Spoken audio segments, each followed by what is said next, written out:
सोमवार की व्रत कथा। एक बहुत धनवान साहूकार था जिसके घर धन आदि किसी प्रकार की कोई कमी नहीं थी, परंतु उसको एक दुख था। उसके कोई पुत्र नहीं था। वो इसी चिंता में रात दिन रहता था।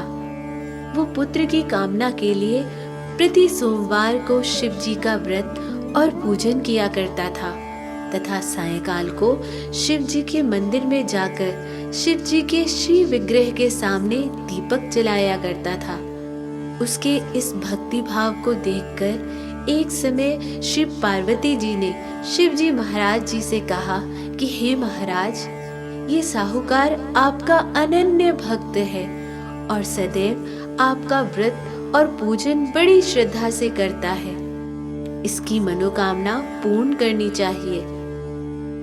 शिव जी ने कहा, हे पार्वती, ये संसार कर्म क्षेत्र है। जैसा किसान खेत में बीज बोता है वैसा ही फल काटता है, उसी तरह इस संसार में प्राणी जैसा कर्म करते हैं वैसा ही फल भोगते हैं। पार्वती जी ने अत्यंत आग्रह से कहा, महाराज, जब ये आपका अनन्य भक्त है और इसको अगर किसी प्रकार का दुख है तो उसको अवश्य दूर करना चाहिए, क्योंकि आप तो सदैव अपने भक्तों पर दयालु होते हैं और उनके दुखों को दूर करते हैं। यदि आप ऐसा नहीं करेंगे तो मनुष्य आपकी सेवा और व्रत क्यों करेंगे? पार्वती जी का ऐसा आग्रह देखकर शिवजी महाराज जी कहने लगे, हे पार्वती, इसके कोई पुत्र नहीं है। इसी चिंता में ये अति दुखी रहता है। इसके भाग्य में पुत्र ना होने पर भी मैं इसको पुत्र की प्राप्ति का वर देता हूँ, परंतु ये पुत्र केवल 12 वर्ष तक जीवित रहेगा। इसके पश्चात वो मृत्यु को प्राप्त हो जाएगा। इससे अधिक मैं और कुछ नहीं इसके लिए कर सकता।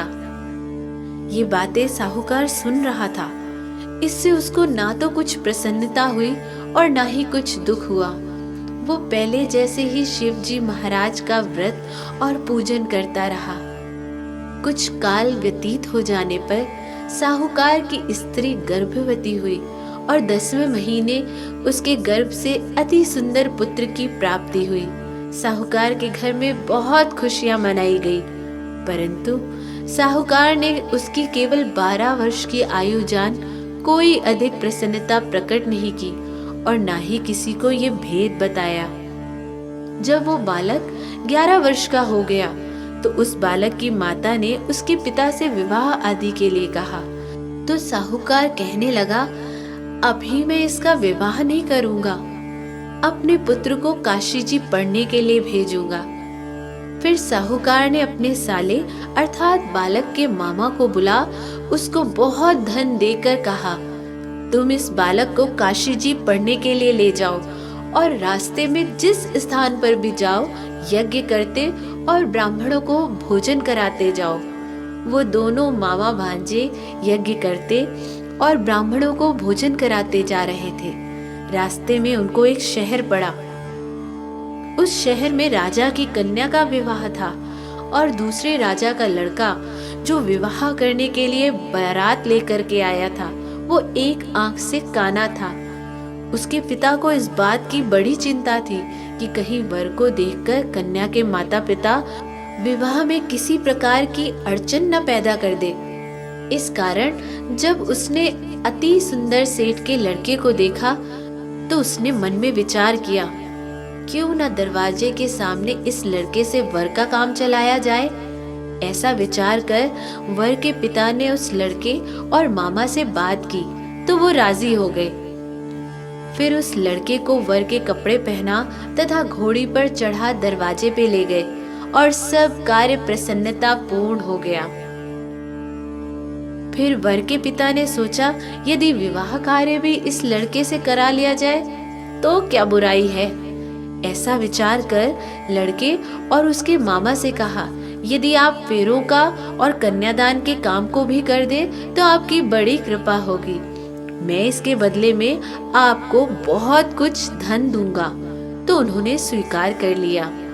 विवाह कार्य भी बहुत अच्छी तरह से संपन्न हो गया।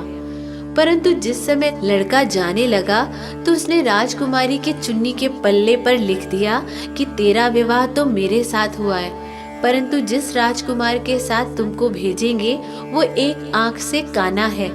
मैं काशी जी पढ़ने जा रहा हूँ। लड़के के जाने के पश्चात राजकुमारी ने जब अपनी चुनरी पर ऐसा लिखा हुआ पाया तो उसने राजकुमार के साथ जाने से मना कर दिया और कहा, ये मेरा पति नहीं है, मेरा विवाह इसके साथ नहीं हुआ, वो तो काशी जी पढ़ने गया है। राजकुमारी के माता पिता ने अपनी कन्या को विदा नहीं किया और बारात वापस चली गई। उधर सेठ का लड़का और उसका मामा काशी जी पहुंच गए। वहां जाकर उन्होंने यज्ञ करना और लड़के ने पढ़ना शुरू कर दिया। जब लड़के की आयु 12 साल की हो गई, उस दिन उन्होंने यज्ञ रचा रखा था कि लड़के ने अपने मामा से कहा, मामा जी, आज मेरी तबीयत कुछ ठीक नहीं है। मामा ने कहा, अंदर जाकर सो जाओ। लड़का अंदर जाकर सो गया और थोड़ी देर में उसके प्राण निकल गए। जब उसके मामा ने आकर देखा तो वो मुर्दा पड़ा है, तो उसको बड़ा दुख हुआ और उसने सोचा कि अगर अभी मैं रोना पिटना मचा दूंगा तो यज्ञ कार्य अधूरा रह जाएगा। अतः उसने जल्दी से यज्ञ का कार्य समाप्त कर ब्राह्मणों के जाने के बाद रोना पिटना आरंभ कर दिया। संयोगवश उसी समय शिव पार्वती जी उधर से जा रहे थे। जब उन्होंने जोर जोर से रोने की आवाज सुनी तो पार्वती जी ने कहा, महाराज, कोई दुखिया रो रहा है, इसके कष्ट दूर कीजिए। जब शिव पार्वती जी ने पास जाकर देखा तो वहां एक लड़का मुर्दा पड़ा था। पार्वती जी कहने लगी, महाराज, ये तो उसी सेठ का लड़का है जो आपके वरदान से हुआ था। शिव जी कहने लगे, हे पार्वती, इसकी आयु इतनी थी सो यह भोग चुका।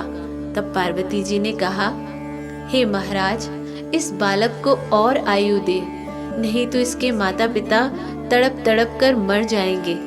पार्वती जी के बार बार आग्रह करने पर शिव जी ने उसको जीवन वरदान दिया और शिव जी महाराज की कृपा से लड़का जीवित हो गया। शिव पार्वती जी कैलाश चले गए। वह लड़का और मामा उसी प्रकार यज्ञ करते तथा ब्राह्मणों को भोजन कराते अपने घर की ओर चल पड़े।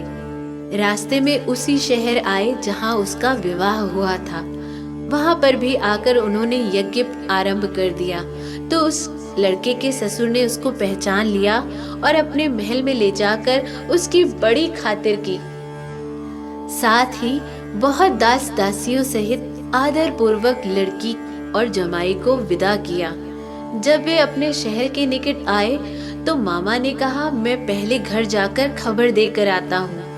जब उस लड़के के मामा घर पहुंचा तो लड़के के माता पिता घर की छत पर बैठे थे और ये प्रण कर रखा था, यदि हमारा पुत्र सकुशल लौट आया तो हम राजी खुशी नीचे आ जाएंगे, नहीं तो छत से ही गिरकर अपने प्राण दे देंगे। इतने में उस लड़के के मामा ने आकर यह समाचार दिया कि आपका पुत्र आ गया, तो उन्हें विश्वास ही नहीं आया। उसके मामा ने शपथ पूर्वक कहा कि आपका पुत्र अपनी स्त्री के साथ बहुत सारा धन लेकर आया है। तो सेठ ने आनंद के साथ उसका स्वागत किया और बड़ी प्रसन्नता के साथ रहने लगे। इसी प्रकार जो कोई भी सोमवार के व्रत को धारण करता है अथवा इस कथा को पढ़ता और सुनता है, उसकी समस्त मनोकामनाएं पूर्ण होती है।